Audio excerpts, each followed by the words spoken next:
ఇక మనోళ్ళేమో కేసీఆర్ గారేమో దూరదృష్టితోని తెలంగాణకు రేపు హైదరాబాద్ దగ్గర ఉంటది, పారిశ్రామిక అవసరాలుంటాయి, హైదరాబాద్ పెరుగుతుంది, రేపు త్రాగునీరు అవసరమని ఒక 50 టీఎంసీల రిజర్వాయర్ కట్టిండు.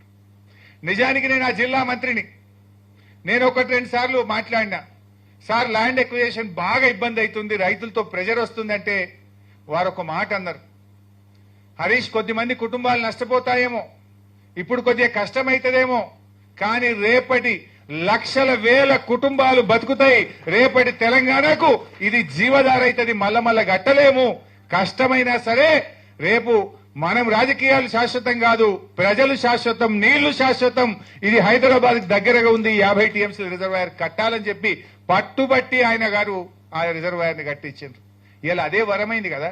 ఇవాళ రేవంత్ రెడ్డి ఇంతకన్నా ఎగురుతుండు, ఏమెగురుతుండు?